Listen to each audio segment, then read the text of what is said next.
Hello everybody and welcome to Pod of War 2018 Retrocast. Blah, blah, blah, blah. And today we're doing our general chat. It's me, Giz and I'm joined forever by masofdas, Chris McGarrett. Hi everyone. So Chris, it's been 6 years since we've done this podcast. Oh yeah, it has been a long time. At least we'll get ours out before the ones that we recorded for G-Neighbour ages ago. Oh really, they still not out? Get Game of the Year 2017 chat still not out. Well, we're planning to do 2 podcasts a year now. That's the increased rate that we're doing for Pod of War. So, welcome to Pod of War Retrocast 3. Yeah. Yes. So roughly, this is something like that. Generation 4, which is the best 2D generation. Yeah, I would say like people talk about comic books. We have like the golden age and stuff like that. I would say this is like the golden age of gaming. It's the console war age, isn't it? That's the beginning. It's your favourite one because you love yourself a console war. I do love myself a console. Particularly between the CDI and the AES, but we'll talk about those in a moment. So because we haven't played in a while, because we haven't podcasted in a while, it's a bit pointless us doing a what have we played since the last time. Yeah. So what have we played in March 2018, Chris? March 2018. Oh, that's only like a week. Literally. I played the last episode of Life is Strange Before the Storm Does Farewell. Didn't you cry? It's so sad. I've heard it's sad. It is really sad. Ending. It's not the best episode, but it's like the saddest episode. Is that a bonus episode? Yeah, it's a bonus one. The one they all which Ashley Birch and whoever voices Max is back. And Ashley Birch co-wrote it or something like that as She's well. big time anyway, she after Horizon Zero Dawn. Yes, I played that. I don't know if Nights in the Woods would have been in March or not, but I played that recently on Switch. Really good. It's like sort of like point and click adventure, but without the pointing and clicking. It's an adventure game. It is an adventure game. It has like that old Lucas sort of style and sort of thing. And I played Surface Circular. That's also on Switch, which is currently exclusive to the Switch, apart from PC. It's from Mike Biffle. Oh, okay. Thomas was alone. I've met Mike Biffle and I still don't know that game.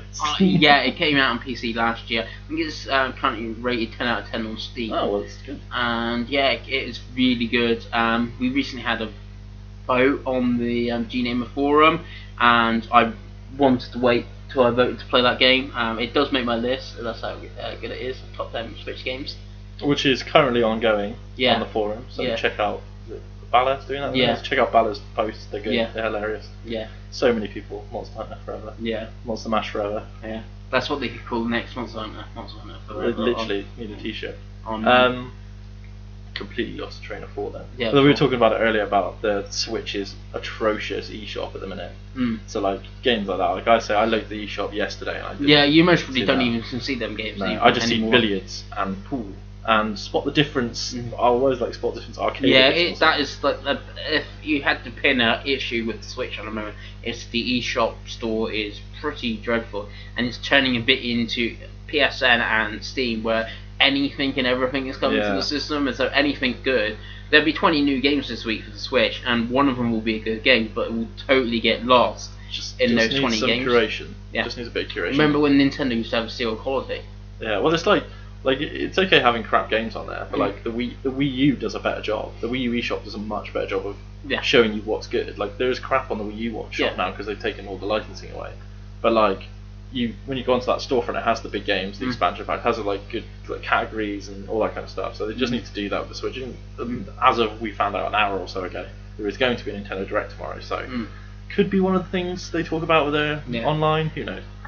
As for me, I've purely been playing Retro and Football Manager. I've played 63 hours of Football Manager in the last week. So that's what happens. I've gone on holiday. I've won everything. I'm a god. Anyway. And I've been playing Captain Toad on the Wii U. Did you have a challenge like managing in? No, I was managing in Bulgaria and was like a monster in Bulgaria. I sound like Rooney, who's like 37. I don't know what to talk. If I talk about Football Manager, this will be a completely different podcast. Yeah. One day we'll do a Football Manager podcast. Oh god. I played Captain Toad again because I haven't played it since it came out, and I loved it. I was like, wow, what game! Beat it like cover to cover, like 7 hours, I think, 100% of it. Did all the amiibo challenges as well. And then I've just started playing New Super Luigi U, and it is kicking my ass. That game is so hard because the controls are so much worse being Luigi. It's just fuck because you just slide. Like that's the thing is like the jump's cool, and like the shorter levels are fine, and even the level designs are fine, but you just slide, man. It's like every time you try and hit a jump, you're like, I'm gonna slide here, landslide, and you're just like, goddamn. But it's fun. I like Mario. 2D Mario games are my jam, and never been a big 2D. I really do enjoy them. So having a really challenging one, and I think the DLC cost me £9. I think to buy that game case now, you're lucky to get it for 30 quid on its own. I know that they've packaged them together, haven't they now? So you can just get the select. As a collector, you want both, yeah. So it's got the nice green case. It has. I should have bought when it came out, but yeah, I'll probably pick that up. Like, so but buying that news like 200 quid. But hey ho, that's what I've been playing. I'm just trying to think much. Well, I played some Tokyo Mirage Sessions. That's really good. You should play that game more, because you've done like 2 parts now. Yeah. You should do that. I mean, the problem is that's like a 100-part series or something, isn't it? Yeah. There's like 70 hours long to like beat it. Yeah. I'm trying to think if I played anything else. I played a bit of Dragon Guard on the PS2. That is, it's the best way to describe that game is great. It's like it turned into another series, didn't it? Nier. Nier, of course it did. Yeah. I remember my friend saying to me he wanted to buy it, and I was like, it looks crap. But I just heard good things. And obviously for this chat, I've played some Super Mario Kart, some Super Mario World, some Sonic 2, and a tiny bit of emulated Bonk's Adventure. Just for this. I haven't played any CDI games though, so that's Chris covered. I know Chris owns the best CDI game. How much money did you pay for that game before we get to it? 40 quid. It's not that bad actually. It's actually quite a good deal. But anyway, so 4th gen chat. Yeah. We're going to start off talking about the CDI. Yeah. So the CDI was a console with air quotes developed by Philips following their sort of failed partnership with Nintendo, and it was really, it's interactive in the name. It's very much an interactive sort of TV experience. Really, it's more for like educational games and stuff like that. But there was 4 notorious games on the CDI, which we're going to talk about now. Chris, you will take that away. Which of those 4 games you own? I own The Legend of Zelda, Wand of Gamelon. In this game, you play as Princess Zelda herself, because both the King of Hyrule and Link have both been captured by Ganon. And it's horrendous, isn't it? It's pretty bad. I own this one. I don't own a CDI, but I have actually played an emulated version of this game, and it is, to be honest, it is pretty bad. But then it has got a cool idea, like you actually play as Zelda instead, and you're gonna go save like Link and obviously your father, the king. So that's quite interesting. And they then did that again with Zelda's Adventure, which was top down, and had a more of like it's digitized graphics. Yeah, because those the other 2, the Zelda Wand of Gamelon is like animated style, like it was like Russian cartoon. The thing is, the actual games actually aren't that bad animated. Sorry, it's the cutscenes that are really bad. Yeah, and the Zelda's Adventure, which is the rare one now, which is top down, which is like this weird dish like Mortal Kombat sort of weird style. Yeah, it played like the classics. Yeah, you don't really see people talk about that one much. It didn't have the cutscenes, but that's the expensive one. It's very rare. And then you also have the other one's called Link's Faces of Evil. As well, which you play as Link. So out of the 3 of games, you actually play as Princess Zelda. You do, and that was the thing I was most disappointed about with the Breath of the Wild DLC. Like I was really hoping that you were going to have a story segment as Princess Zelda in her defending, her using her power or whatever. And I thought that'd be really interesting. They didn't do that, so okay, maybe they'll do another one. And the other. The 4th game, which is actually really good. I think really good is an overstatement. Okay, it's not atrocious. It's most probably one of the best CDI games. Oh, that's not a debate. That's true. Yeah. Which is Hotel Mario. Hotel Mario, which I have actually played emulated. I remember playing it back in the day. I played it as well. After the AVGN video, the famous video. Apart from the cutscenes, I actually think it's a relatively enjoyable game. Yeah. It plays more like the old Super Mario, like Mario Bros. Yeah, it's not Mario as offensive as the Zelda games. No. The Zelda games are like actually offensive. Yeah. Right. So how did the CDI do, Chris? Not well.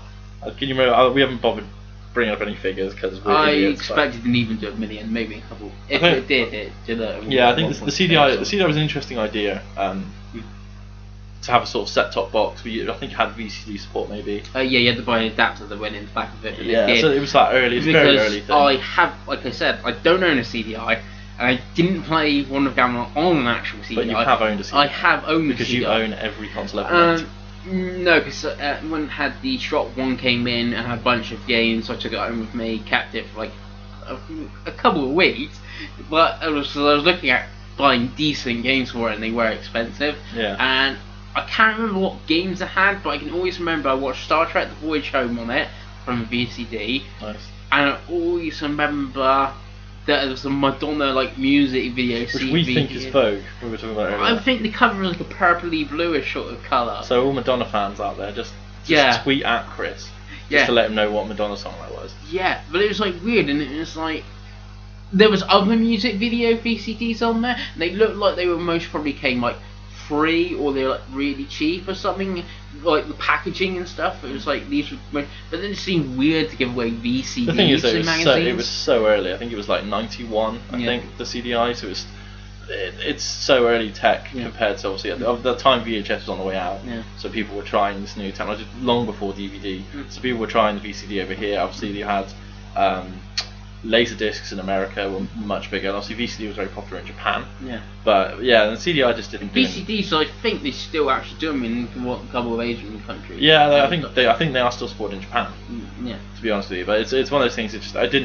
We'll obviously mostly talk from a PAL perspective because obviously we're European. Well, for the next year or so, we won't go into that. It just didn't do anything over here. No. They didn't have a lot of games and like actual games. And to be honest, beyond internet fame, I don't think people would remember the CDI. No. The Nintendo games are memorable because they're horrible. Still remember.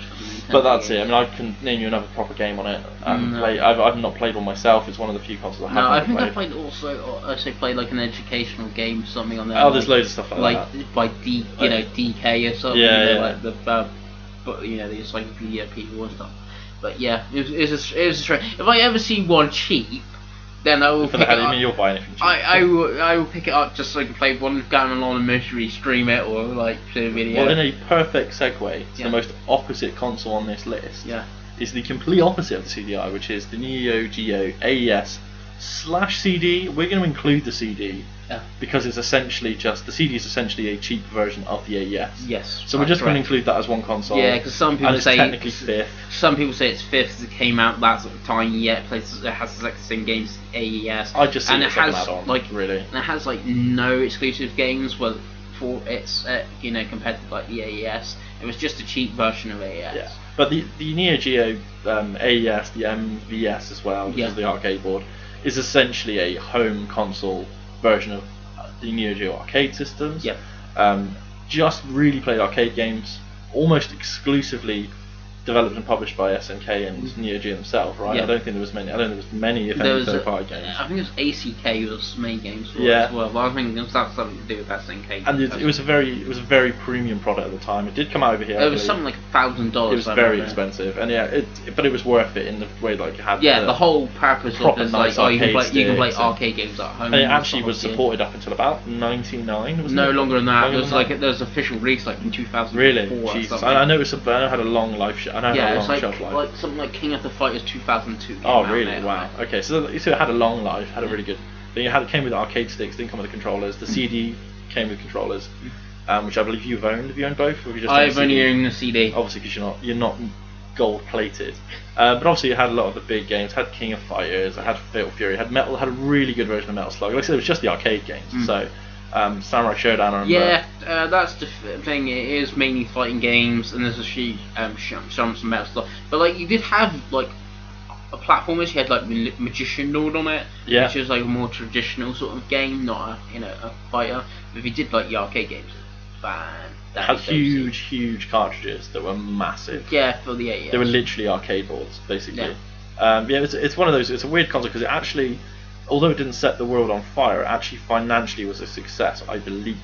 I don't think they lost money on the console. Like, you can correct me here, but at least in Europe, I believe the sellout ratio was pretty good. They just didn't make many of them. They didn't make like a lot you said, of software it was a real just premium device. It was very premium. So I've never seen an AES. I have seen AES. I've never played an AES. I have played a CD. I've seen one. We'll talk about the CD now, just because Chris owned one.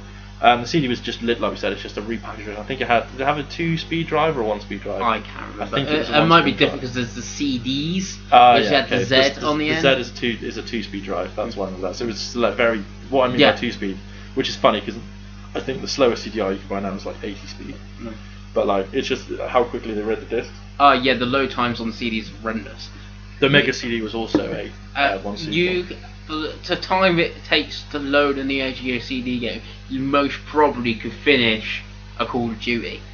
Yeah, true. But again, that was the time, and this again was like 91, 92. Yeah. I think the CD might be 94 actually, but God knows. But yeah, it was a really cool piece of kit. Really nice controller, from what I remember. Yeah, had the amazing 8-button stick that Neo Geo always did. Fantastic controllers, and the pocket color as well. Brilliant sticks. Yeah, it's just literally just a CD version of that. The software was a lot cheaper. Yeah, because it was on CD. Yeah, I bought a CD, Neo Geo CD, because there was one in the game shop. This is going to be like every single time we do this fucking podcast. There was one in the game shop. I was offered a fairly decent deal on it. So I bought that.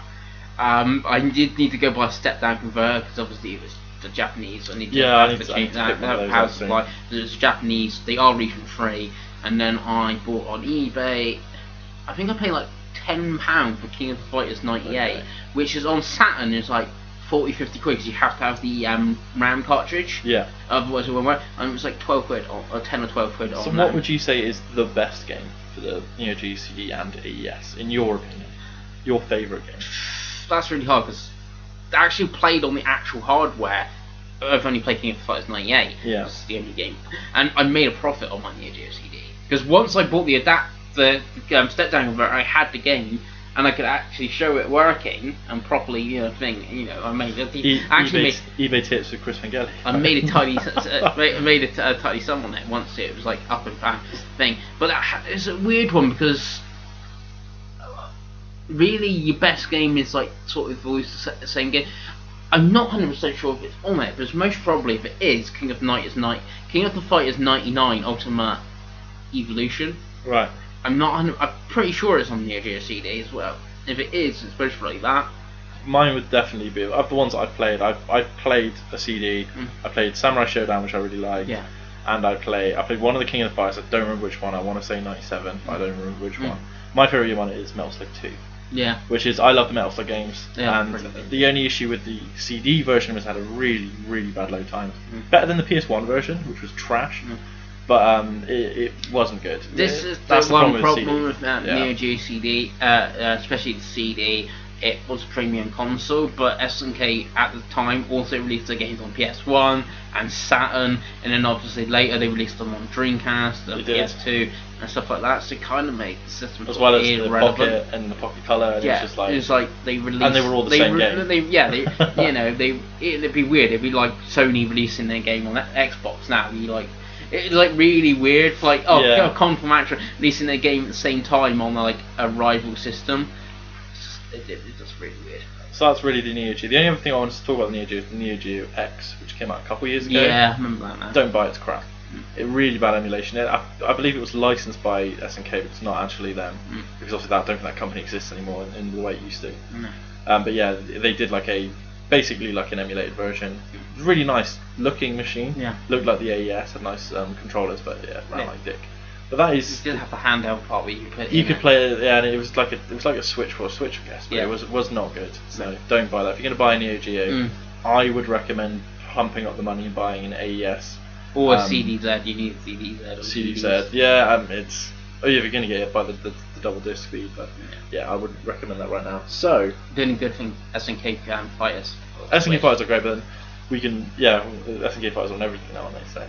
Right, so the next one is the last of the weird ones, but is one that interests me and I know interests Chris as well. Yeah. That would be the TurboGrafx 16, as it was known over here in the United States, and PC Engine, as it's known in Japan. Now it's the third horse in the race. Well, that's the thing. In Japan, it's not. In Japan, it's the second horse. Yeah. So in Japan, the PC Engine was very, very popular. It came out very early. It was more sort of up against the Master System and the NES, actually, really.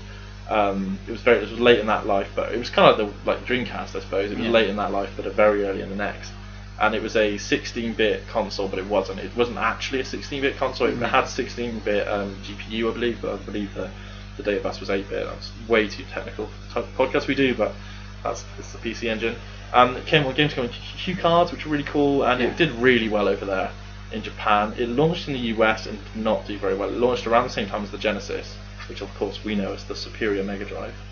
And it just the marketing campaign by Sega was just too good. It just completely destroyed the TurboGrafx. They redid the console and it looked disgusting. It made it like huge, but if you actually open one up, it's still a PC Engine, so it's like literally like half the console is empty. And you think, right, okay, but they did this for all the consoles that I don't really understand in the US. And that's because of that, the UK release was very limited. All the information I've been able to find today has been that it didn't actually get an official release. Now, there were consoles released, they came over here, they were boxed, they were PAL, there was not an official... Yeah, because I've seen them for sale, and there's always been the console, and it's had like an American plug in it, but then they've always had this white box, which said TurboGrafx, was always official looking, and you know, that was like bundled, like stuck to the side of it basically, and then that would have like an UK like an official converter and power supplying converter. So the official, from my understanding, for people who want to collect for the TurboGrafx, there is no PAL games. I know that for a fact. There is no PAL games. It just basically plays the Japanese games. The PAL TurboGrafx has a different art and font on the TurboGrafx on the console. It is blue and red instead of orange. So if you ever see one, they are actually worth quite a bit. If you see one cheap, pick them up. But from what the innards, I believe it is, they were like test models. So I believe they play the Japanese games. I don't know that for a fact, but as you said, there is a specific power converter you need to buy the PAL version. But anyway, it was really the first console over here and the US that was really embraced by importers. There's a really interesting article in Retro Gamer. Just going to get the issue. Retro Gamer issue 172. Where they talk about the import things. Obviously, me and Chris are both born in 1990, so it's probably a little bit before our time. But it was very, very big in the importing in France. I've watched like IGN's Game Scoop and Damon on that. The host, he talks about TurboGrafx all the time, and he imported games. Well, Happy Console Gamer, he was a very good YouTuber. If you have any interest in retro gaming, you should very highly recommend Happy Console Gamer. He's really good. But he's got a massive PC Engine collection. And it was an importer's paradise. It was very cheap in Japan because the console is very small, and the games are very small. So just for pure manufacturing, it was a very cheap console to make. And there was a lot of different versions, so you could get PC Engines relatively cheap in the UK at that time. And I remember there was I can't remember what magazine it was, but there was a magazine that covered it quite massively at the time. The article was called Mean Machines. I can't remember what the magazine was called. It might have been CVG actually. It just might have been Computer Video Games. But yeah, it was kind of the beginning of that because it was a very arcade console. It wasn't very reliant on any sort of English tech. Sorry, so there's a couple of RPGs, but other than that, it's the same with all the import consoles. But yeah, in the US it just didn't do very well at all. Didn't have very many games over there. Only had about 200 games, I think. Might even be less than that, to be honest with you. Whereas in Japan it had like 900, something like that. Yeah. It's like the Saturn, I guess. It's like really popular in Japan. It was the second best selling in Japan, behind the Super Nintendo. In America it was third, in UK it didn't come out, so it was behind like fucking everything. It was behind on the spectrum. But yeah, it was a really cool thing. It had a 2-button controller, it had turbo built into the controller, which I thought was really cool, hence the name TurboGrafx. But yeah, that's about much rounding. It did relatively good numbers in Japan. It had a CD version. Had a CD, it was the first CD add-on, I believe. Very unreliable CD apparently. It's another 1-speed drive. Makes it very popular nowadays. Actually, it's got quite a decent homebrew community. Obviously, nothing in any CD system really before the Saturn didn't really have copy protect, so you could just burn. Like nowadays, obviously, you have the technology. You can just burn games. If you were ever to pick up a CD console that era, you can do that. Like the CDI, I'm pretty sure you can do that as well. Yeah. And the Neo Geo CD for sure you can. Street Fighter joke, but anyway. But yeah, the TurboGrafx was pretty interesting. In terms of games, it's like Bonk's Adventure is kind of the one everyone talks about. But again, much like the Neo Geo, those games were actually on NES, Super Nintendo, and the Mega Drive, I believe. Bonk might have come on. Yeah, I have a feeling. Splathouse was quite a big one. You had Galaga. Galaga 88, I think, was one of the launch titles. Did it have R-Type? I think it did have R-Type. Had Darius was on it. A lot of those type of games had like a version of, I think it had a version of Outrun on it, had a version of Fantasy Zone on it from Sega. I might even have had Space Harrier on it. I think it might have had Space Harrier actually. But yeah, it was a very interesting console. Yeah, and like you said, did it have like a follow-up? Was a follow-up PCFX? No, they did a half follow-up called the TurboGrafx. Yeah. Which only had 7 games, but it played all PC Engine games. which is really confusing to me because TurboGrafx was the the English name branding, but then it had graphics in the Japanese only sequel, and then it was then followed up by the PCFX.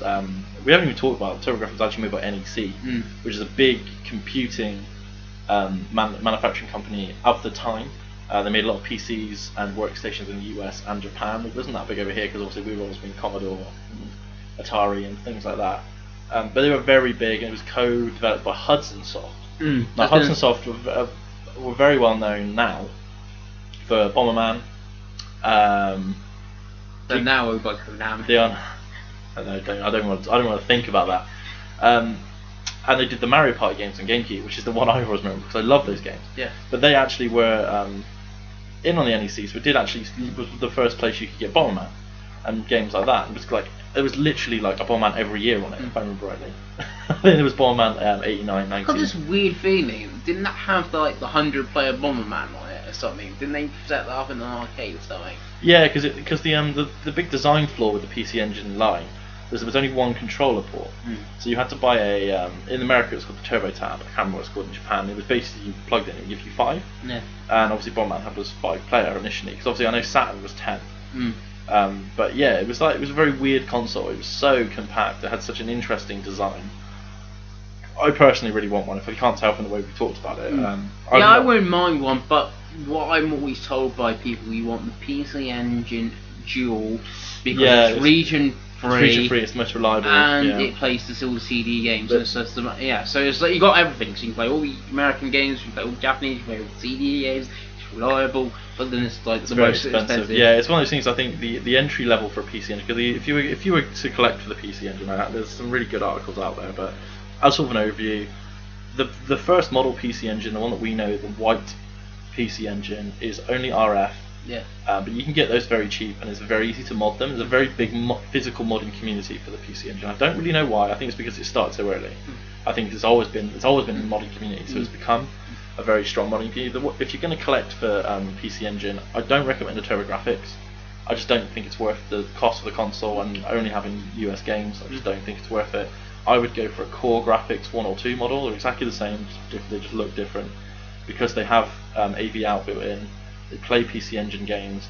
You can put the CD add-ons on the back.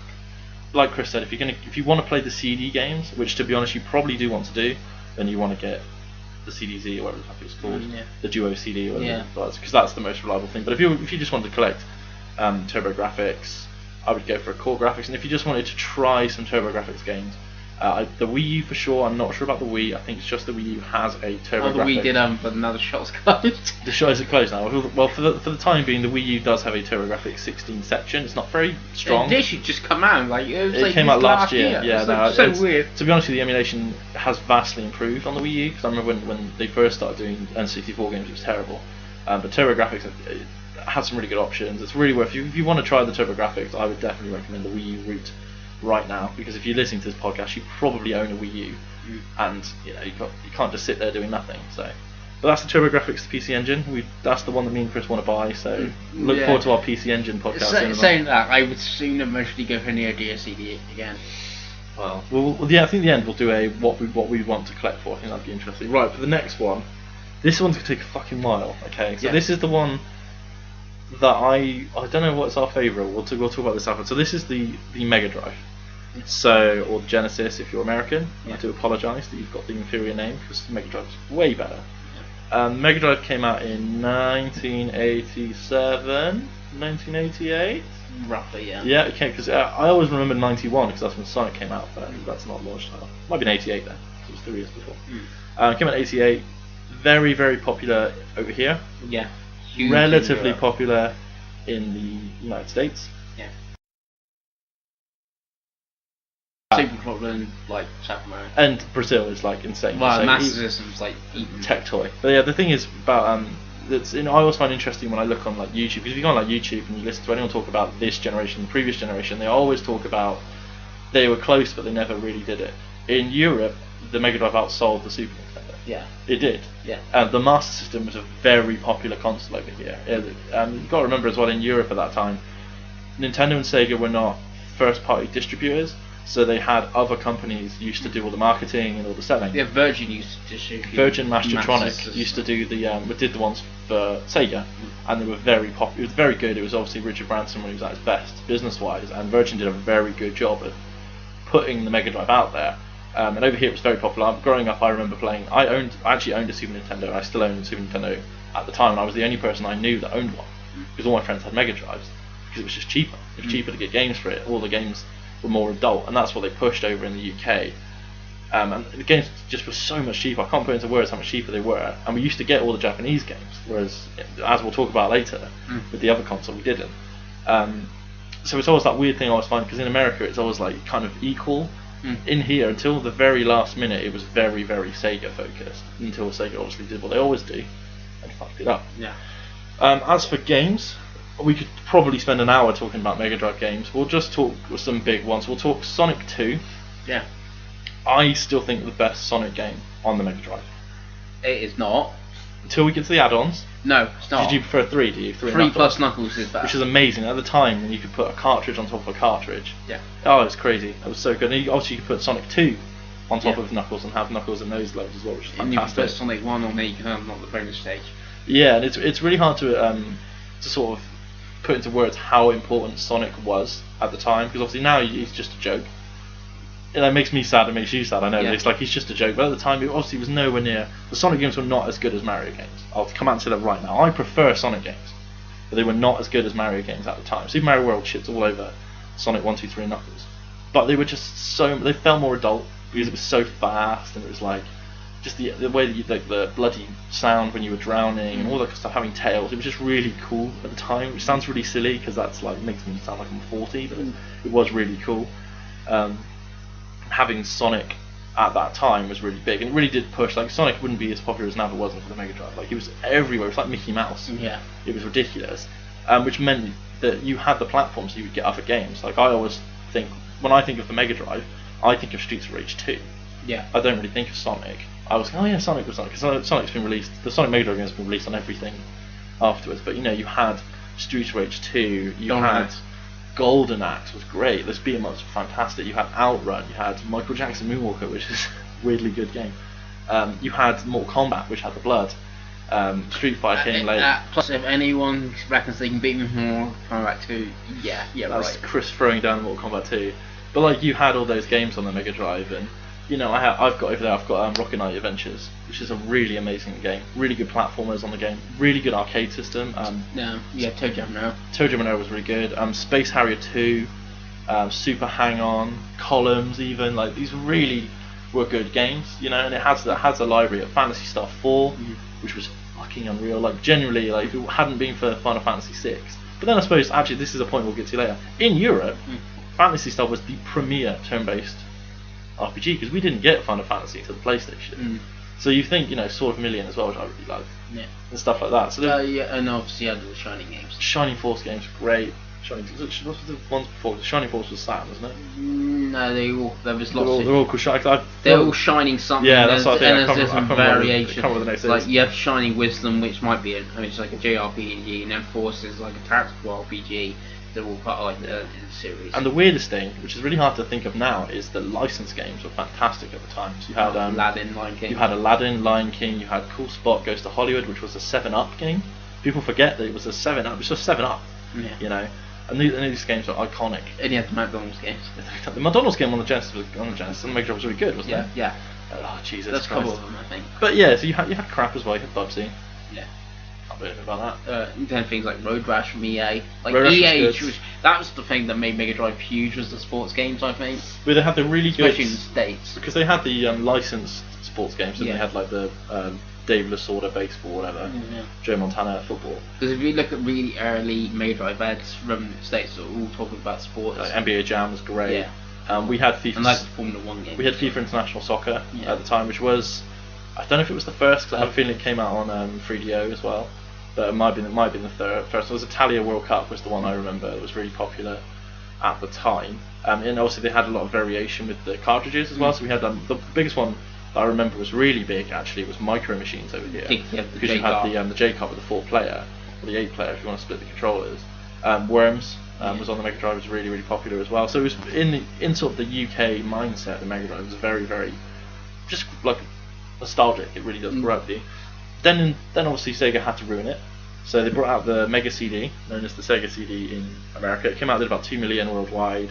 Was very similar to the Turbo CD in that it was a one-speed disc drive. You attached the console, had its own power supply, which was a really big mistake. She just made its own console, but whatever. And it sort of made, basically it was a Mega Drive that had a bit more power and a bigger memory, but it still ran through the Mega Drive, so it was like the colours were still only like 16-bit colours. The big game on that was obviously Sonic CD. There were some decent versions of Night Trap. There was a lot of FMV games. Yeah, there was some good CD games. I remember playing Fatal Fury on it. Fatal Fury, yeah. Final Fight, was Final Fight CD on there? Yeah.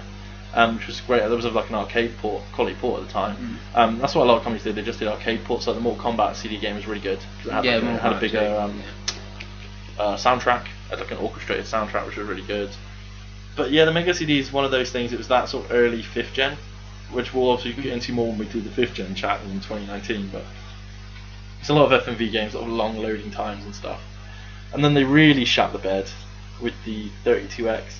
Now, I actually quite like 32X for what it is. It just didn't make any sense. They literally released it in Japan the day after the Saturn came out.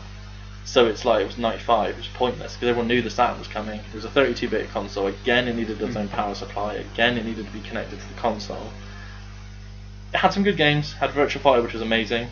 Had a really good port of Virtual Racing, which was on the Mega Drive. There was like the SVS cart, which was basically the Super Effects chip. But the 32X version was fantastic. It was the first 32-bit console in that regard. Really good version of Star Wars Arcade. It had a Mortal Kombat on it. Had a Mortal Kombat, because they always did. I think it had a Earthworm Jim 2 or something. It had Doom on it. Doom was really bad on it. Yeah. Doom was really bad. I didn't have music or something. I have a feeling that's what it was. It was like really bad on the 32X. And that's really what killed the Mega Drive and killed Sega in general. We'll do a whole thing on that. But yeah, so what's your memories of your Mega Drive growing up? I had a Mega Drive, not a Super Nintendo. I think, so I either got it in January 1993 or I got it in December 1993. I either got it for my birthday. You were 3 years old, so I'm not sure which one. So it was like the start of the year or the end of the year. I remember having Aladdin on it and Sonic 2. If anyone ever figures out like dates and how like when they did that bundle, maybe. Yeah, they did do a Sonic 2 bundle. Yeah, plus the weird thing is, there's a picture of me playing a Mega Drive with mates and I'm playing Wrestle-Water, and it's a Mega Drive Mark 1. I can never ever remember owning a Mark 1. I always remember owning a Mark 2. It might be one of those things where you like, I remember this happening with the Mass System for me as well. I never remember having a Mass System Mark 1. I always remember the Mark 2. But you might have just broken the Mark 1. Or your dad, you know what I mean? Like your dad got it and it was like crap. He was like, oh, crap, this is broken. I'm just gonna go get a Mark 2. He's 3 years old. He won't remember. I got this weird feeling is when my uncle got his PS1, he gave me his Mark 2. I think the Mark 1 was my uncle's, and for some reason I don't know why we'd buy a Mark 2, because the Mark 1 had the headphone jack and stuff like that. I'm like, I don't know. That's the only thing I can think of. I got handed down his Mark 2 when he got PS1. And that's what I remember. So yeah, I remember all those games, and it was weird because I was the only person in the whole street that had a Mega Drive. So everyone used to come over and used to play Streets of Rage, your Golden Axe, your Mortal Kombat, your Street Fighters, and all those sort of games. Now looking back, a lot of the games seem arcadey, if that makes sense. Well, that's what Sega were known for. Yeah, it was Sega sounding. Obviously, it did have more of you did have your RPGs, but your fantasy stuff, but I didn't play them in 93, 94 as a 3 or 4 year old, and obviously it was not something my dad or uncle would have bought me either. No. They would have bought me Sonic. It's a very niche game. They would have bought me, Sonics and stuff like that. Comic Zones. Yeah, and things like that. I had at one point a 200 plus Mega Drive collection. It's now down to about 50. It's mainly all your sort of your Golden Axe, your Teenage Mutant Ninja Turtles, Hyperstone Heist, your Lion Kings, Aladdins. Your core games, your important games. Your important games. There's a few that I would like a fantasy stuff for, and I would like a Golden Axe. No Streets of Rage 3, I should say, but they're quite expensive. They are quite. So then, and Shining Force We were talking about this earlier, that the Mega Drive collecting seems to have gone up quite massively since CX, and this is for everyone, since CX we sort of brought back into retro, the Mega Drive in particular has really gone up. Because it was plastic boxes, it's always been quite a good console to collect for, because the cases it's always quite easy to get a complete in box Mega Drive game. I have owned a Mega CD much later, not until like late teens, early 20s. I owned a Mega CD. It was okay. Sonic CD is fantastic. It's the second best Sonic game out there. Well, I'm really weird because I actually played a Mega CD at the time because my friend Craig and his brothers had a Mega CD. We played Sonic CD is the only game I remember, and I remember the case. I remember playing. We had the good version as well. I do remember playing one, but I can't remember. And same for 32X. I remember again. I think it was much like the CDI.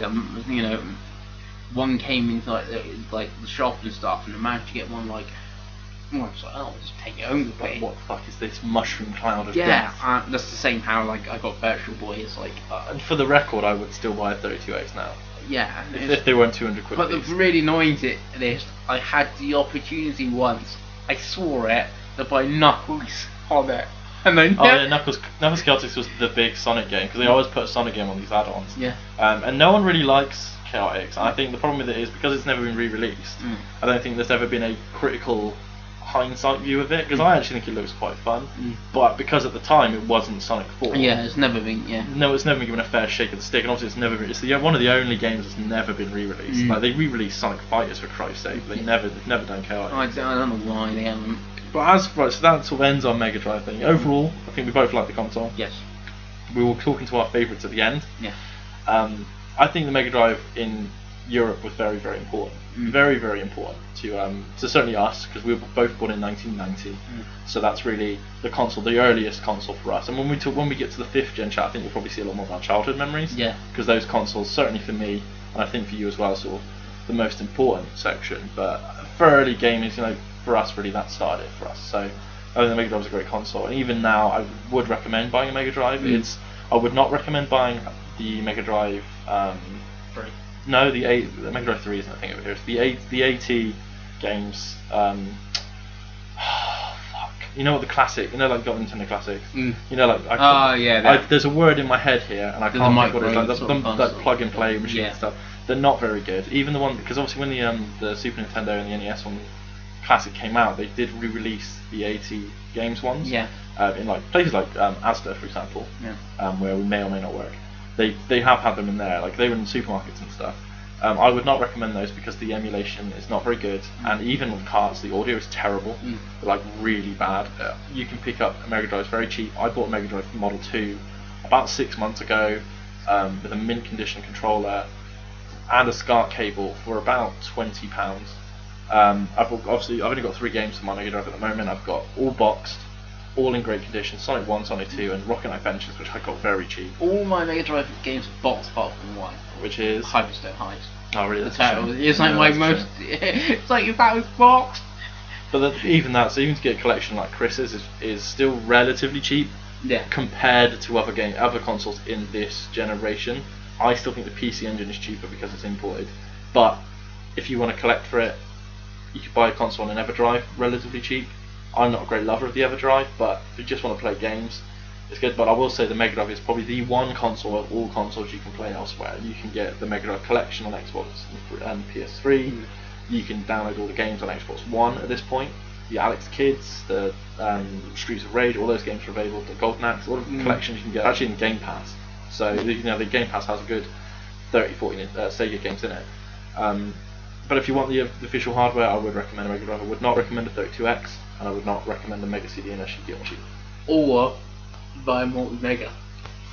They did do a lot of other versions. So we had the Multi-Mega, which is the CDX in North America, which is like a CD player version. Yeah, you still need. Did you plug it into player? But you could the 32X still need to go into the Mac. Yeah, and it like overheat the console. It was like people didn't recommend it for the Multi-Mega. I wouldn't recommend a Multi-Mega because they're really expensive. I don't know. Of course you have, you've owned everything, Chris. But I wouldn't recommend one for about £300-400 now. I would recommend a Model 1 if you can get one. I like the Model 2, that's the nostalgic console for me. It's worth noting as well that the power base converter, which let you play Master System games, there is a version over here you can get for the Model 2, which is actually relatively cheap over here at the moment. I've seen a couple go recently for less than £100, which is very rare, and it's a much smaller piece of kit. It's very much like the Super Game Boy, which we'll talk about in a minute. But yeah, I think Mega Drive's a pretty good console to collect for at the minute, especially if you're into that generation. I wonder how good the Genesis 3 is. Oh, well, it was officially licensed at the time, so I imagine it's better. But I've heard still things it's like cheap chips and stuff. Yeah. But if that's better, I don't really know. There's other things there's like the Wonder Mega and stuff like that. Yeah, the Wonder Mega and the JVCI and stuff. And Sega had there was like the Pioneer Laser Active had a module. There was a PC module, which I really want for the white controller. Yeah, didn't one of like the Atari computers have a Mega Drive? Yeah, there was the Terra Drive. Yeah. Yeah, and there was an Amstrad one as well, which had a lovely white controller, which I love. But anyway, so we're on to the last and possibly the most important of the 4th generation consoles, and that is the Super Nintendo, or the Super Famicom, as it's well known in Japan. The console came out late as Nintendo have done most of the time, came pretty late in the console lifetime. I think it was about 94, maybe not. That's way later. It's like 92. Yeah, it's 92. It's like 90, 91 in Japan. Sorry, I was 2 years old. It's because it's way after the Mega Drive. Yeah, it was like 5 years after the Mega Drive. Came out, did very well in the United States. Absolutely tore it up in Japan. Did pretty well in Europe. It was narrowly behind the Mega Drive in Europe. I got one when I was younger. The console was pretty good. Had great launch titles. Had Super Mario World. Had Super Mario All Stars. Had Pilot Wings. F-Zero. I know All Stars wasn't a launch title, but had F-Zero. Had a lot of sequels that are very important. So had Super Metroid. Had oh god, computer, laptop. I had Super Metroid, had A Link to the Past, had all those very important games that people love nowadays and have been re-released on everything. Had a very cool controller. For us in Europe, we obviously had the Famicom design, which I still baffles me the Americans had a redesign. But it had the coloured controller with the was it the first one with the bumpers, first controller bumpers. Yeah. There was the 6-button controller. It was really cool. Really good for fighting games at the time. 4 face buttons, which you still use today. Which we still use today, even though they're coloured. And it had two buttons. Which made Street Fighter amazing. Had lots of cool accessories. For me, the Super Game Boy is like the model. I still have one. It's one of my favourite accessories for any console ever. I remember playing Pokemon Red in 1999 on my Super Nintendo. I had a PS1 and a Dreamcast at the time, but there you go. But yeah, it did pretty well. I think it was one of the best-selling consoles at the time, and it was really at the time. I think as soon as the PS1 came out, it was shut on pretty quick. But yeah, it's one of those consoles that it's really hard to sort of talk about because it's so obvious. Like, it's just so like every game on it was like pretty good. Like Super Mario Kart began on it. Okay, pretty cool. Super Tennis was really good. Like weird games like that. You had your Shaq Fu's, you had your Bubsies that run everything else. But that was really the sort of the front two was that and the Mega Drive. They were very similar consoles at the time, and it was like Nintendo v Sega very strong. And that was really what fostered your love for being a fanboy. Or Sonic v Mario. Sonic v Mario. Mario World can't be understated how great Super Mario World was at the time. Obviously, quality-wise, much better than Sonic. But this was the first time Nintendo really sort of would consider the kiddie machine until they had a Rick Mail ad campaign over here which really sort of saved it. And Donkey Kong Country was the big thing in the UK. I remember Donkey Kong Country being very, very popular over here. Probably one of the best-selling games in the UK. I wouldn't be surprised if it was the best-selling game in the UK. I wouldn't be surprised at all. And they did a lot of bundles over here as well, didn't they, for Donkey Kong Country? Because obviously Rare's a British company, so I know those games got pushed quite a lot. But yeah, what else to say in Japan was the Satellaview. Yeah. So here we go into like actual talk. Story time with Chris We're going to console wars territory. Everyone get their battle boards out. Listen, bear in mind before you say anything. So this podcast does go up on a Nintendo centric. It's very Nintendo centric forum. Yeah. So if anyone wants to call Chris Pengeli out for what he's about to say, you can go nuts. But right. So I had a Mega Drive as a kid. Yeah. From 1993. That's 25 years of gaming. From 1993. Thanks for reminding. I'm 28 tomorrow, so thanks for reminding us of that. Yeah, so started that. Like I said, everyone used to come over and play it. Like it's the only one that in the whole cut the few streets over that had a Mega Drive, that had a console. There was a girl down the road that had a Super Nintendo, but no one ever really went around there. Was that because she was a girl though? I don't know. Because again, that sounds really sexist. It's not, because obviously when you're till you're 12, women girls are terrifying. So you were like, oh no, I don't want to. But I did play Super Mario World and Super Mario Kart on her Super Nintendo. That was the only time I played a Super Nintendo as like a kid. Really? And at the time, going from Sonic to Super Mario, I was like, what the hell is this? It's like colourful, big colourful sprites. And I'm thinking, this game is so slow and awful. Same with Mario Kart, I did not like that at all. It's got to be said, it doesn't help as well that obviously we're playing PAL versions, which are 50 Hz, which obviously slowed Sonic down, but Sonic was quick anyway, whereas Mario was real slow. Yeah, and I was like, what the hell? That was like my only time as like a kid. And then years later, when I bought a GameCube and stuff like that, I went sort of back to Nintendo's library, and again, like, had the opportunity to get a CDI and stuff like that. I had the opportunity to have a Super Nintendo and like played, Burrow, Yoshi's Island, the best 2D Mario game. Really great game. Your Zeldas, the Donkey Kongs, Secrets and Manners, and stuff like that. And they're fantastic.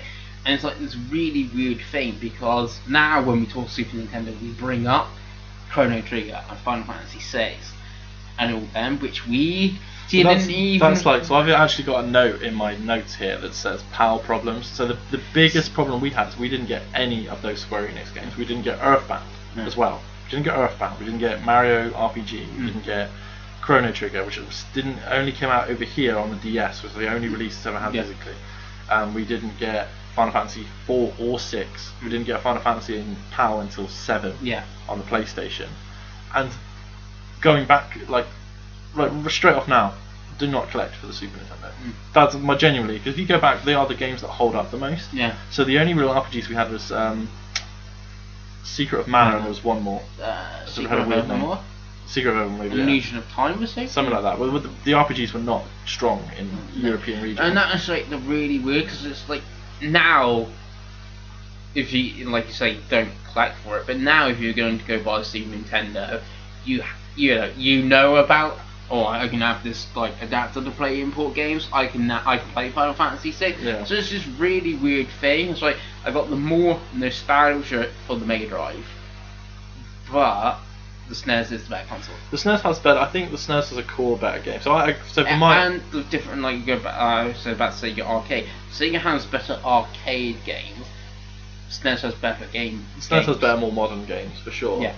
So like So like what I know, like you can't like Final Fantasy VI is a proper game. Final Fantasy VI is a game that will hold up now. Like story driven and stuff like that. And that's what I say. If you want to play Super Nintendo games now, buy SNES Classic, which has those games. Yeah. It doesn't have Chrono Trigger. No, I've still never played Chrono Trigger because it's coming out on Steam now, so I expect. Yeah, but that's awful. I expect a PS4 version. Yeah, but the port of the mobile version is not good. Anyway, in regards, so my upbringing for the Super Nintendo was completely different to Chris's. So I actually, as I talked about in the last thing, I started with a Master System, and we got rid of the Master System and got a Super Nintendo. So I have right in front of me, I have my Super Nintendo from 1995, I believe. It was the Super Mario All Stars and Super Mario World bundle pack, which is one cart, which I haven't. And to be honest with you, that was basically all I played on my Super Nintendo for like 2 years. Because I had 6 Mario games and they were all incredible. Even 2, I like 2. And it was obviously the remade, better graphics versions of those games, which are the best cart I think on the Super Nintendo. I remember we had a video shop. If you lived in Taunton, you might remember this. It was by Prizewood School. I can't remember what it was called. I want to say it was called TJ's, but I don't remember. It got closed down about 20 years ago. But I remember when they closed that video store down, we used to rent a lot of games from them, and they sold us pretty much everything they had for about £1 a go. So that's how I got Super Street Fighter 2. Sorry, not Super Street Fighter. Street Fighter 2. I haven't got Super Street Fighter. Balls versus fucking Blazers, basketball, Kung Fu Fury, the Smurfs, which is actually a really hard game. It's actually one of the last games on the Super Nintendo as well. It was really good. God, what else have I got? It's literally all my games are over there. FIFA Soccer 96 I had for it, which was really cool. Super Mario Kart I had for it. Super Metroid I had for it. Even I've never played that game. I own it on cart. Never played it. Don't remember playing it once. But I own it on cart. So that's my. Those who built it would love that game. I played it since and I liked it, but at the time I was like, what? But my biggest memory my biggest love for the Super Nintendo is the Super Game Boy. The Super Game Boy let you play Game Boy, just Game Boy games and the black card Game Boy Color games, not the clear ones, the black card games. Didn't they do an updated version of that play Game Boy Color games? Not in Europe. They did a second one. It was like clear blue colour. That didn't play Game Boy Color games. It had a link cable for Pokemon, but that did not come out over here, I don't believe.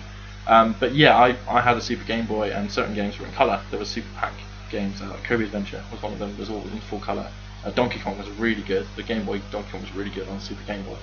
And that's basically how I played Pokemon Red. So when I got Pokemon Red, I had a Game Boy Color, but I didn't want to use. I had a Game Boy, sorry, because Color wasn't out then. I didn't want to use the batteries, and my mum didn't want to buy batteries, so she bought me a Super Game Boy, and I played it on TV. That's how I played Pokemon Red and Gold, was on with a Super Nintendo controller on the TV, and it was fantastic because those games were amazing. When I was 9 years old, so those games were so good. Like that was the RPG experience I had with the Super Nintendo, which is really broken and weird. But that's really like genuinely my memory of it. And that console was over there. It was beat to shit. I played it like every day for 28 years or 25 years and bought it. So it's crazy. I mean, overall, I think you're right. I think the core games on Super Nintendo are better. I think Link to the Past, Super Metroid, Super Mario World and All Stars, Final Fantasy VI, Chrono Trigger, Earthbound are all much superior games to anything on the Mega Drive. Yeah. And obviously because they're most probably for me Fantasy Star 4 games. Fantasy Star, no, because we haven't played that game. I think because I played Fantasy Star 1 and 2 on Master Systems, I think if we played 3 and 4, I think maybe we'd have that opinion. But because we haven't, we can only go on what we know. Yeah. The biggest problem with the Super Nintendo, which isn't really a problem, is that because of the Nintendo games, it's very hard to get. It's not hard. It's just they're very expensive games to play. Yeah. If you want complete in box, you got. You're really looking at. I mean, for a cart version of A Link to the Past, you'd be lucky for 30 on its own. I think that's probably lucky. It's not as reliable. When you can download those games on the Wii U, the new 3DS, and you can get. I think it was a GBA port of that game as well, and stuff like Super Nintendo, Super Metroid as well. I remember buying 30p on the Wii U when it launched, and stuff like that. And you can play these games elsewhere. So I think collecting-wise, if you're a massive Nintendo collector, then yeah, okay, Super Nintendo has some merit. Personally, I would probably want to get some level of import on the go Japanese versions because the cartridges were rounded as the same as ours, because the American cartridges were sort of very bricky, and the console was ugly in America. I really didn't like the console in America. But I think if you're going to import your Final Fantasies, and because I don't think you should play them that way, but if you want to have that for collecting, I think that would be the way to go. Yeah. I still think of the consoles that we have in this list for collecting, which we'll do now because we'll do our top 3 for collecting. So I think for collecting, in my opinion, I think Super Nintendo 3rd, Mega Drive 2nd, and PC Engine 1st for collecting. I think price wise and difference wise, I think that's the best way to go. I think game quality wise, the Super Nintendo is far superior to all of them. Yeah. I think the Mega Drive is probably easier to play games because you can get them elsewhere, but I think the PC Engine is the most interesting and cost effective, because those kind of games are games you wouldn't have played somewhere else. And there's a lot of great arcade ports and stuff that you don't need to speak Japanese, but it depends on what you want to play. What do you think? Yeah, I sort of agree. It's really hard with all these consoles, maybe apart from the CDI. Apart from the CDI, yeah. It's like the other 4, like all their best games are on something else. Yeah. Like you're saying about the Xbox One Game Pass. Like I just got a 3 months Game Pass for £12, and it's got all these pretty much every Mega Drive game's on it. It's got like all of these. Okay, Comic Zone's on it as well. Yeah, and like you could even I know it is we're going the next gen, but buy the Rare Replay, and you got all the best Well, that's when we get to 5th gen, that's going to be a very valid point. That's then 64. That is sort of like the problem, and obviously, the problem. And even if you're on well, I don't know if any of the Mega Drive games have been released on the PS4. They might be on PlayStation now. Yeah, they're on PS3 and PS Vita, and they PSP. might, and obviously Steam and stuff, and then there's mobile version, and obviously all the Nintendo games are only on Nintendo, unless they're a Square game. And I will say almost all of them you can attain elsewhere in Europe, apart from Chrono Trigger, which is only on DS. Earthbound. Well, no. You can download Earthbound on 2 consoles now. Yeah. It's on new 3DS and on Wii U. Yeah, good. But Chrono Trigger on DS is very expensive. It's a very good version of the game, I'm told. But even now you're looking at 25, 30 quid. It's like the Pokemon games, just have a nice value. So I think PC Engine I definitely think is the most interesting. Yeah. I will definitely follow that. So I personally mostly go PC Engine like you, because it's the most interesting one, and then if you're talking about collecting and stuff, then I really want to say Neo Geo CD, but it has the same problem as the SNES and the Mega Drive. It's like all its games are elsewhere. Yeah. It's just that it's mostly the best. It's a very interesting piece of kit. I think that's what. Yeah, and I expect if you really care that much about arcade perfection, you mostly would go, but you mostly just buy an MVS. Yeah. And set that up somehow. And then obviously, then I think it's a toss of the coin between Mega Drive and Super. So I would go TurboGrafx, Neo Geo, Mega Drive and Super Nintendo. Whichever you prefer. Yeah. I think whichever one you grew up with, but then, like I said, I grew up with Mega Drive, and then I went back to SNES because I never played the SNES. I think if you... So I suppose if you grew up with SNES and never played the Mega Drive, and then maybe look at Mega Drive I think if you want a deep dive, go for Mega Drive because of the add-ons. There's a lot more games for it. If you want to go deep, because I think the Super Nintendo in Europe, you probably get a 50 game collection, and probably that'd be, you probably have to put an extra lot of insurance in your house for one. But I think that's probably all you get. Whereas like you said with the Mega Drive, you chuck in the Mega CD, I think you could probably get a good 100 games and sort of enjoy yourself. And they'd be different because obviously the Mega CD has a lot of very different games. But I think overall it was a good gen. My personal favourite console of the gen, and the reasons for, it's really hard to decide. I personally, even though I did not have one until very recently, would say the Mega Drive. Yeah. I played the Mega Drive at a friend's house a lot, like every week for like 3 years. Sonic I still play now. Phantasy Star 3 and 4 interest me enough that I would go and play them. Streets of Rage is one of my favourite games of all time. Comic Zone is one of my favourite games of all time. Earthworm Jim, And I just remembered, we hadn't even talked Gunstar Heroes. Gunstar Heroes, Rocket Knight, fucking... What's the one? Was it Rystar? Yeah. Yeah, those games are really good. Echo the Dolphin. For someone like me who loves 2D platformers, even though Mario is better than all of those platformers, once you have that one Mario All-Stars and World Car like I have, you might as well not buy another platformer.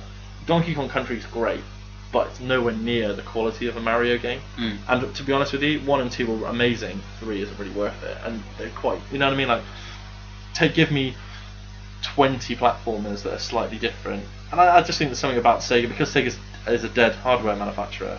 You have that nostalgia, and you have that sort of lost piece of gaming. For me, like for people that are younger, people that are 18, they don't remember Sega when they were relevant, and I think that's just very interesting. I know we run a Nintendo forum with this podcast, and the Super Nintendo is glorious and wonderful, but like you said, you can just play those games elsewhere for a lot cheaper. I think for the price of the games, the amount of different hardware variations. Yeah, that's the thing. If you go to like, if there's like some weird chart, you can go, oh, I'm looking at even from price to play the game. Do I buy it? I want a physical version, but it's a weird one. Like I said, favourite's Mega Drive, but the best is mostly Super. Yeah, I think so. And I think we both agree that I think the PC Engine is one of the most underrated consoles we've done in any of these chats so far. I think the Mass System is very underrated, but I think the PC Engine TurboGrafx 16 is probably the most underrated one we've talked about so far. Yeah. The next one, there's a lot of consoles for us to talk about. There's tons. So the 5th gen chat, which we'll do probably fairly soon, you're looking there must be about 8. I think we've got a picture in front of us. I think there's 9 consoles. I think we'll talk about 7 of them. We'll lock it in now. Next time we'll be talking about the Amiga CD32, the 3DO, the Jaguar. Oh, I love Jaguar. The PS1, the N64, and the Sega Saturn. Yeah. We will probably not talk about the PCFX, the Pippin. We'll probably mention it, and the Towns Marty because there's no reference. I think that's all. I don't think we've missed anything there because obviously we've talked about the Neo Geo CD now. Yeah, that's about it. 5th gen. That's a big ash. And then it's the good one in 2020 when we do that podcast for the 6th gen, which is the best gen, but anyway. Oh, it is the best gen. But anyway, that's the 4th gen chat. If you like what you hear, you can check out more masofdas videos at masofbiohaz. I'm following on Twitter at masofdas. Just confusing. You need to get masofdas as your YouTube channel. There should be masofdas. Has it changed it now? Yeah, so try masofdas. Yeah, you should. Which will be in the link to this. And obviously, if you're listening to this, you're either on my channel or Chris's channel, and follow me at EOF Gizmo everywhere. Even on blog, where I do some on Blogger, sorry, where I do some written stuff. I think that's something wrong with your blog though, because I was trying to find you super lucky stuff to view. No, there's a very good reason for this. This is a live exclusive. I deleted my Xbox blog because the Game Pass thing really wound me up. So I've gone back to my main blog and put everything in one place. So that's why you can't find my Super Lucky Star review. Okay. So I might, because I can get that back. I might chuck that on my thing later. But I'm currently planning a few blog ideas. There might be a gaming book club which might be happening soon. So also just check up a lot for that, and obviously lots of stuff on GNamer. And obviously we've got the Switch vote, which is going up now over the next couple of days. So check that out on the forum. It's a really good forum. If you've not been on that, it's definitely worth checking out. So it's goodbye from me. It's goodbye from me. See you later. Bye.